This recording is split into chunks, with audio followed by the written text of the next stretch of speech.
সৰ্বস্ত্ৰ ৰাইজৰ এটা পুৰণি দাবী হ'ল যে অসমৰ ৬টা জনগোষ্ঠীক জনজাতিকৰণ প্ৰদান কৰিব লাগে। অসমৰ ভাষা, অসমৰ কৃষ্টি, অসমৰ সংস্কৃতি, অসমীয়া ৰাইজৰ ৰাজনৈতিক অধিকাৰ, অৰ্থনৈতিক অধিকাৰ সকলোবিলাক ক্ৰমান্বয়ে নিঃশেষ হৈ যাবলৈ ধৰিছে। আৰু সেই মুহূৰ্তত অসমৰ থলগিৰি খিলঞ্জীয়া জনতাই অসমৰ ৬টা জনগোষ্ঠীক জনজাতিকৰণৰ মাধ্যমেৰে অসম আৰু অসমীয়াৰ অস্তিত্ব ৰক্ষাৰ কাৰণে যিখন সংগ্ৰাম আমি কৰিছিলোঁ, সেই সংগ্ৰামত তেখেতলোকে সমৰ্থন জনাইছিল।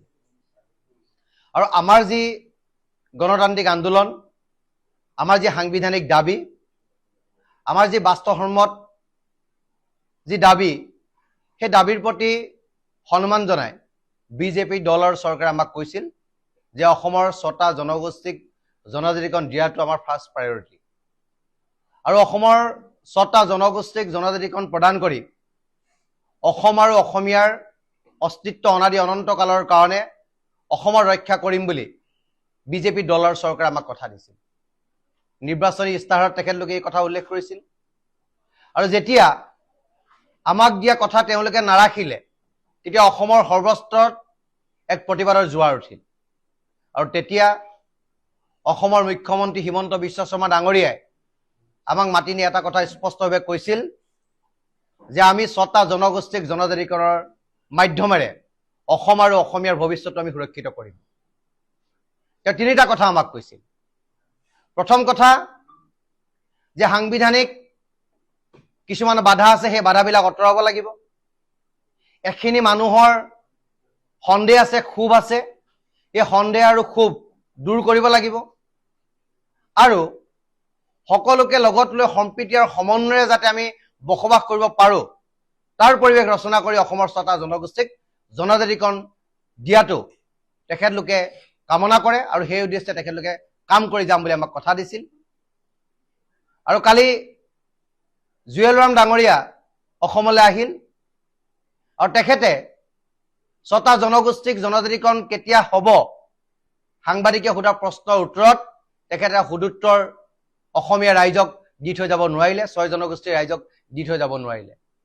সেয়েহে আমাৰ স্পষ্ট দাবী যে নিৰ্বাচনৰ আগত অসমৰ মাননীয় মুখ্যমন্ত্ৰীজনে যিটো কথা অসমৰ ৬টা জনগোষ্ঠীক প্ৰদান কৰিছিল, সেই কথা তেখেতে আখৰে আখৰে পালন কৰিব লাগে। আৰু তেখেতে যিটো জাতীয় দায়িত্ব, সেই জাতীয় দায়িত্বটো পালন কৰি অসম আৰু অসমীয়াৰ অস্তিত্ব যাতে অনাদি অনন্তকালৰ কাৰণে অসমত থাকে, তাৰ কাৰণে তেখেতে কাম কৰিব লাগে। আৰু যদি আমাক দিয়া কথা তেখেতে নাৰাখে বা আমাক যিটো উদ্দেশ্যে তেখেতে এই কথা বতৰাবিলাক অৱগত কৰিছিল, সেই উদ্দেশ্যৰ পৰা যদি চৰকাৰখন ফালৰি কাটি যায়, পুনৰ অসমৰ ৰাজপথ উত্তাল হ'ব। অসমৰ ৬ জনগোষ্ঠীৰ ৰাইজে ৰাজপথলৈ ওলাই আহিব। কাৰণ ৬ জনগোষ্ঠীৰ ৰাইজক জনজাতিকৰণ নিদিলে অসমৰ ভাষা, কৃষ্টি, সংস্কৃতি, অৰ্থনৈতিক অধিকাৰ, ৰাজনৈতিক অধিকাৰ থলগিৰি খিলঞ্জীয়া ভূমিপুত্ৰৰ ওচৰত নাথাকিব। সেই কথাটো অসমৰ ৬ জনগোষ্ঠীৰ ৰাইজৰ লগতে অসমৰ ভূমিপুত্ৰ খিলঞ্জীয়াই এই কথাটো বিশ্বাস কৰে। সেইকাৰণে পুনৰবাৰ আমাৰ স্পষ্ট দাবী যে মুখ্যমন্ত্ৰী মহোদয়ে আমাক যি কথা দিছিল, সেই কথা আখৰে আখৰে পালন কৰিব লাগে আৰু খুব সোনকালে সকলো পক্ষকে হৈমান কৰাই অসমৰ ৬টা জনগোষ্ঠীক জনজাতিকৰণ প্ৰদান কৰিব লাগে। খন দিল্লী পালেগৈ আৰু তাৰ ওপৰত বিচাৰ বিশ্লেষণ চলি আছে বুলি আমি সেই কথা জানো। STV এটা নতুন এটা বিষয়।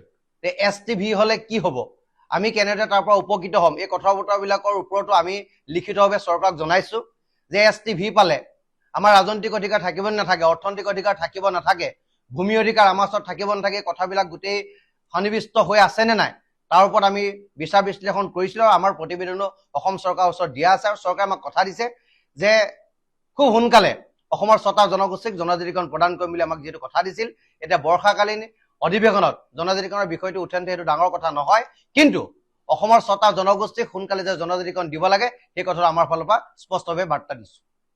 বিচাৰাধীন হৈ আছে বুলি কৈছে। আৰু আমিও জানো সেই কথাটো আমাক চৰকাৰৰ ফালৰ পৰা জনাইছিলো যে বস্তুটো অকণমান প্ৰচেছ এটা আছে, 3টা প্ৰচেছৰ মাজে কথাখিনি যাব আৰু অসম আৰু অসমীয়া স্বাৰ্থত কামখিনি কৰিব। এখিনি মানুহে বিদ্ৰোহ কৰিছে, সেই বিদ্ৰোহ কৰা মানুহখিনি বিদ্ৰোহটো দূৰ কৰিব লাগিব, সন্দেহটো অৱসান কৰিব লাগিব আৰু অসমত যাতে শান্তি সম্প্ৰীতি বিঘ্নিত নহয় তাৰ মাজেৰে কামখিনি কৰিবলৈ সেই কথা আমাক মুখ্যমন্ত্ৰী মহোদয়ে স্পষ্ট আমাক জনাইছে আৰু সেই কথাবোৰত আমি বিশ্বাস ৰাখিছো আৰু সেই বিশ্বাস ৰাখিয়ে আমি কৈছো যে মুখ্যমন্ত্ৰী মহোদয়ে আমাক যিকেইটা কথা দিছিল সেই কথাকেইটা আখৰে আখৰে পালন কৰি অসমৰ ৬টা জনগোষ্ঠীক জনজাতিকৰণৰ মাধ্যমেৰে অসমৰ অসমীয়াৰ সুৰক্ষিত ভৱিষ্যতটো সুৰক্ষিত কৰিব।